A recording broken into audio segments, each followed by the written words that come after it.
ಎಲ್ಲರದು ಕಾಫಿ ಆಯ್ತಾ? ಎಲ್ಲರೂ ಹೇಗಿದ್ದೀರಾ? ಐ ಹೋಪ್ ಎಲ್ಲರೂ ಚೆನ್ನಾಗಿದ್ದೀರಾ ಅಂದ್ಕೊಂಡಿದ್ದೀನಿ. ಇವತ್ತಿನ ವ್ಲಾಗ್ನ ನಾನು ಇವಾಗ ಸ್ಟಾರ್ಟ್ ಮಾಡ್ತಾಯಿದ್ದೀನಿ. ಇವಾಗ ಟೈಮ್ ಬಂದು 5:30 ಆಗಿದೆ. ಯಾಕಪ್ಪ ಸ್ವಲ್ಪ ಲೇಟ್ ಆಗ್ಬಿಡ್ತು, ಸ್ವಲ್ಪ ತಲೆನೋಯ್ತಿತ್ತು, ಅದಕ್ಕೋಸ್ಕರ ಸ್ವಲ್ಪ ಮಲ್ಕೊಂಬಿಟ್ಟಿದ್ದೆ.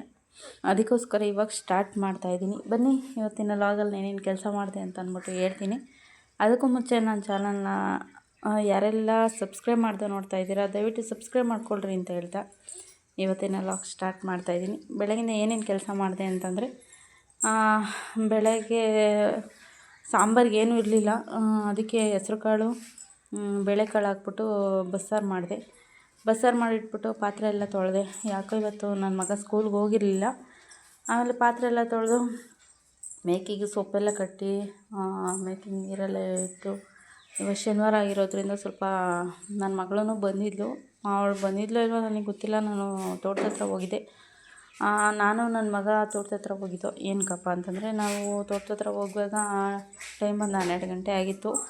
ತೋಟದ ಹತ್ರ ಹೋಗಿ ಏನು ಮಾಡಿದೋ ಅಂದರೆ, ಒಂದು 2:30 3 ಗಂಟೆ ತನಕ ಸಗಣಿ ಎತ್ತಿದ್ದು ಫ್ರೆಂಡ್ಸ್. ಒಂದು 6 ಚೀಲ ಸಗಣಿ ಎತ್ತಿದೆ. ಎತ್ತಿ ನನ್ನ ಮಗ ನಮ್ಮ ಮಾವಂದು ಸೈಕಲ್ ತಗೊಂಬಂದಿದ್ದ.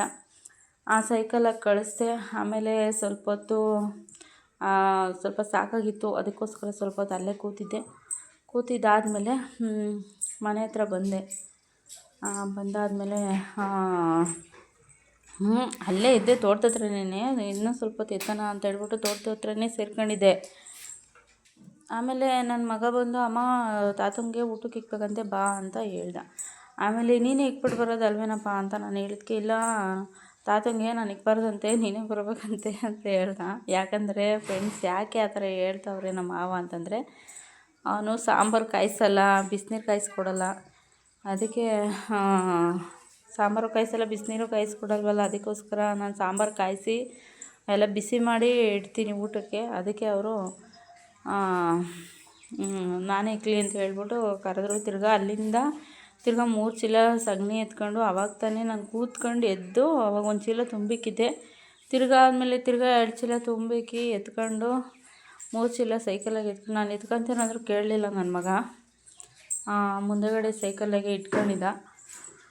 ಆಮೇಲೆ ಬಂದಾದಮೇಲೆ ಸಾಂಬಾರು ಕೈ ಕಾಲೆಲ್ಲ ತೊಳ್ಕೊಂಡು, ಆಮೇಲೆ ಸಾಂಬಾರು ಕಾಯಿಸಿ ನನ್ನ ಮಗಳು ಊಟಕ್ಕೆ ಇಕ್ಕಿದ್ಲು. ಊಟಕ್ಕೆ ಇಕ್ಕಲಿಲ್ಲ, ನೀರು ಇದ್ಲು ಕೈಗೆ. ನಾನು ಸಾಂಬಾರೆಲ್ಲ ಕಾಯಿಸಿ ಬಿಸಿನೀರೆಲ್ಲ ಕಾಯಿಸ್ಕೊಟ್ಟು ಊಟಕ್ಕೆ ಇಕ್ಕಿದೆ. ಊಟಕ್ಕೆ ಇಕ್ಕಾದ್ಮೇಲೆ, ಅಮ್ಮ ನಾನು ಡ್ಯಾನ್ಸಿಗೆ ಸೇರಿಬಿಟ್ಟಿದ್ದೀನಿ, ನನಗೆ ಮೊಬೈಲಲ್ಲಿ ಸಾಂಗ್ ಹಾಕ್ಕೊಡು, ಭಾಳ ಬಂಗಾರ ನೀನು ಅದು ಸಾಂಗ್ಗೆ ಅಂತಂದ್ಲು. ಆಮೇಲೆ ಇಲ್ಲೇ ಹೋಗಪ್ಪ ನಾಳೆ ಕಲಿವಂತೆ ಅಂತ ಹೇಳಿದೆ. ಆದರೂ ಅವಳು ಕೇಳಲಿಲ್ಲ. ಇಲ್ಲ ನಾನು ಕಲಿಬೇಕಮ್ಮ, ಸ್ಕೂಲಲ್ಲಿ ಬೈತಾರೆ, 9ನೇ ತಾರೀಕು ಹೋಗಬೇಕು, ನನಗೆ ಹಾಕ್ಕೊಡು ಅಂತ ಹಿಂಸೆ ಮಾಡಿದ್ಲು.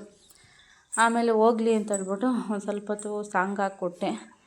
ಸಾಂಗ್ ಹಾಕ್ಕೊಟ್ಮೇಲೆ ಸಾಂಗ್ ಹಾಕಿ ಸ್ವಲ್ಪ ಹೊತ್ತು ಡ್ಯಾನ್ಸ್ ಮಾಡಿದ್ಲು. ಆಮೇಲೆ ನನಗೆ ಯಾಕೋ ಸ್ವಲ್ಪ ತಲೆನೋವು, ಒಂದೇ ಕಡೆ ತಲೆನೋಯ್ತಿತ್ತು. ಅದಕ್ಕೆ ಹೋಗ್ಬಿಟ್ಟು ಸಾಕಾಗ್ಬಿಟ್ಟಿತ್ತಲ್ಲ, ಅಲ್ಲೆಲ್ಲ ತಿರುಗಾಡಿ ಸಾಕಾಗ್ಬಿಟ್ಟಿತ್ತು. ಅದಕ್ಕೋಸ್ಕರ ಸ್ವಲ್ಪ ಹೊತ್ತು ಮಲಗಿದ್ದೆ. ಮಲಗಿ ಆಮೇಲೆ ಹಿಂಗೆ ಮಲಗಿದ್ದು ಇನ್ನೂ ನಿದ್ಗಣ್ಣಾಗಿದ್ದೆ ಫ್ರೆಂಡ್ಸ್. ನಿದ್ಗಣ್ಣಾಗಿದ್ದರೆ ನಮ್ಮ ಮಾವ ಏನು ಮಾಡಿಬಿಟ್ಟಾರೆ, ಮೇಕೆಗೆ, ಇನ್ನು ಚಿಕ್ಕ ಮೇಕೆಗೆ ಹೊಡೆದ್ಬಿಟ್ಟಿದ್ದಾನೆ.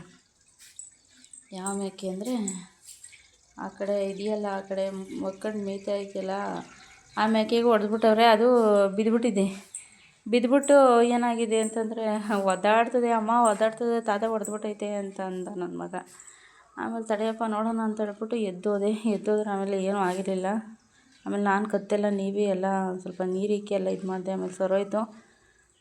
ಆಮೇಲೆ ಇನ್ನೂ ಒಂದು ಏನಂತಂದರೆ, ನನ್ನ ಮಗ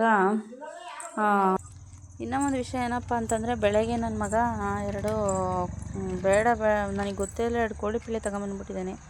ನಾನು ಹೇಳಿದೆ, ಆಮೇಲೆ ಬೈದೆ, ಬೇಡ ಏನಕ್ಕೆ ತಗೊಂಬಂತೀಯ, ಸುಮ್ಮನೆ ಬೆಕ್ಕಿನ ಬಾಯಿಗೆ ಹೋಗ್ತವೆ, ಬೇಡ ಅಂತ ಹೇಳಿದೆ. ಆದರೂ ಕೇಳಲಿಲ್ಲ ಅವನು. ತಗೊಂಬಂದ ಆಮೇಲೆ ನಾನು ಹೊಸಡ ತಂದ್ಬಿಟ್ಟವನೇ 2 ಹೆಣ್ಪಿಳ್ಳೆ ಅಂತ ಹೇಳ್ಬಿಟ್ಟು, ನಾನು ಏನು ಮಾಡಿದೆ ಅಂದರೆ, ಸ್ವಲ್ಪ ಅದಕ್ಕೆ ನೀರು ಹಾಕಿ ಸ್ವಲ್ಪ ಮೇವು ಹಾಕಿ ಆಮೇಲೆ ತೋಟದ ಹತ್ರ ಹೋಗಿದ್ದೋ. ಇವಾಗ ಬಂದರು ನಮ್ಮ ಮನೆಯವರು. ಬಂದು ಸ್ವಲ್ಪ ತೊಗರಿ ಒಟ್ಟು ತಗೊಂಬಂದಿದ್ದಾರೆ. ಇವಾಗ ಮೇಕೆಲ್ಲ ಒಳಗೆ ಕಟ್ಟಿ ಮೇಕೆ ಕಸ ಎಲ್ಲ ಗುಡಿಸಿ ಟೀ ಇಟ್ಟು, ಸಾಂಬಾರಿದೆ ಬಸ್ಸಾರು, ಅದಕ್ಕೆ ಮುದ್ದೆ ಮಾಡಬೇಕು. ಇವತ್ತಿನ ಲಾಗ್ ಇಷ್ಟ ಫ್ರೆಂಡ್ಸ್. ಬೆಳಗಿಂದ ಇಷ್ಟು ಕೆಲಸ ಮಾಡಿದ್ದೀನಿ. ಯಾಕೋ ಸ್ವಲ್ಪ ಸಾಕಾಗಿರೋದ್ರಿಂದ ಸ್ವಲ್ಪ ಮಲಗಿಬಿಟ್ಟಿದ್ದೆ. ಇವತ್ತಿನ ಲಾಗ್ ಇಷ್ಟ ಫ್ರೆಂಡ್ಸ್. ಓಕೆ ಫ್ರೆಂಡ್ಸ್, ಇವತ್ತಿನ ಲಾಗ್ನ ನಾನು ಇಲ್ಲಿಗೆ ಎಂಡ್ ಮಾಡ್ತಾಯಿದ್ದೀನಿ. ಈ ವಿಡಿಯೋ ಸ್ವಲ್ಪನಾದರೂ ಇಷ್ಟ ಆದರೆ ಲೈಕ್ ಮಾಡಿ, ಶೇರ್ ಮಾಡಿ. ದಯವಿಟ್ಟು ನನ್ನ ಚಾನಲ್ಗೆ ಸಪೋರ್ಟ್ ಮಾಡಿ, ಸಬ್ಸ್ಕ್ರೈಬ್ ಮಾಡಿ. Thank you for watching. Love you all. Bye.